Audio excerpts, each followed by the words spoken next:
একটি ঘরের দৈর্ঘ্য, প্রস্থ ও উচ্চতা সমান। যদি ঘরটির 4 দেওয়ালের ক্ষেত্রফল 400 বর্গমিটার হয় তাহলে তার দৈর্ঘ্য, প্রস্থ ও উচ্চতা কত? তাহলে এখানে আমরা প্রথমে ধরে নিই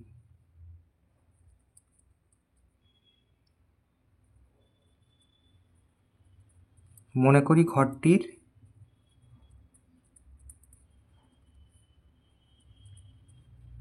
দৈর্ঘ্য, প্রস্থ ও উচ্চতা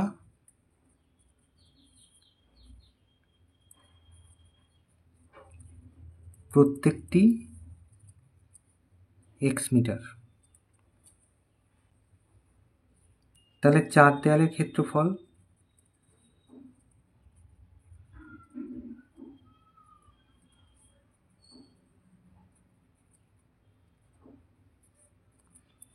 ক্ষেত্রফলের সূত্র হচ্ছে পরিসীমা গুণ উচ্চতা। তাহলে পরিসীমা হচ্ছে 2 গুণ দৈর্ঘ্য যুক্ত প্রস্থ গুণ উচ্চতা।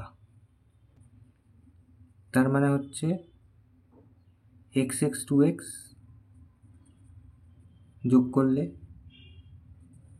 তার মানে হচ্ছে 4x² এত বর্গমিটার। এটা হচ্ছে 4 দেওয়ালের ক্ষেত্রফল।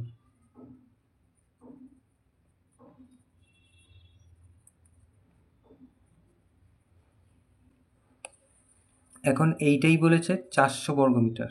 তাহলে আমরা প্রশ্নানুসারে বলে লিখি।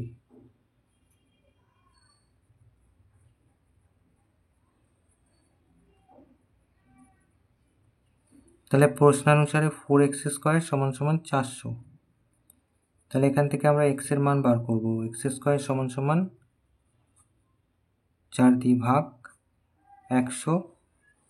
তাহলে x সমান সমান একদিকে স্কোয়ার উঠে যাচ্ছে, অন্যদিকে বর্গমূল হয়ে গেল।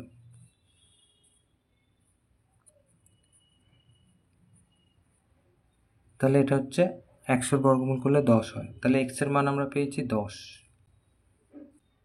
তাহলে অতএব ঘরটির দৈর্ঘ্য, প্রস্থ ও উচ্চতা